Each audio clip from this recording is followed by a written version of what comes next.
شرک جو ہے نا اس کی کئی قسمیں ہیں۔ موٹی بات یہ یاد رکھ لیں کہ جو اللہ کے ساتھ کسی غیر اللہ کو شریک کرے وہ بھی مشرک ہے۔ بتوں کی پوجا کرے یا چاند سورج کی پوجا کرے یا حیوانوں کی پوجا کرے یا دیوی دیوتاؤں کی پوجا کرے یا مادہ پرستی یا نفس پرستی، وہ بھی شرک ہے۔ اس لیے آدمی کو ہر قسم کے شرک سے بچنا چاہیے، حتیٰ کہ ریا شرک ہے۔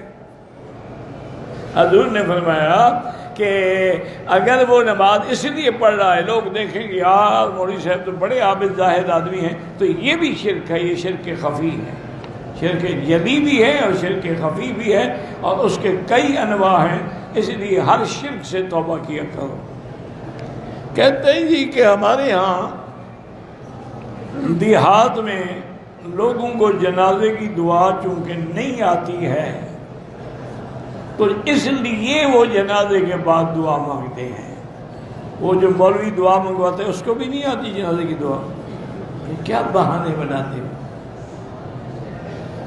بھئی؟ جو مولوی کھڑا ہوا تین دعائیں کرا رہا ہے، اس بدبخت کو بھی دعائیں قنوت نہیں آتی۔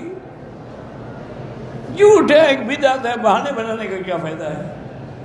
نہیں آتی دعا، صرف تکبیریں کہتے رہو تب بھی جنازہ ہو جاتا ہے۔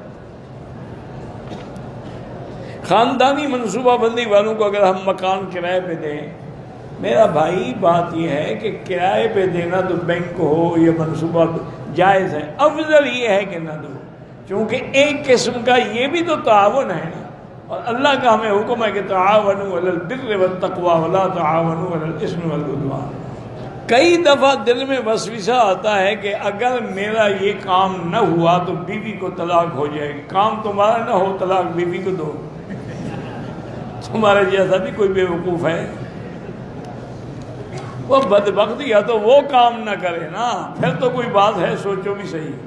جب کام ہی تمہارا ہے اور نہیں ہوتا ہے تو دفع ہو نہ ہو، بیوی کے طلاق کا کیا تعلق ہے؟ سوچنے سے طلاق نہیں ہوتی۔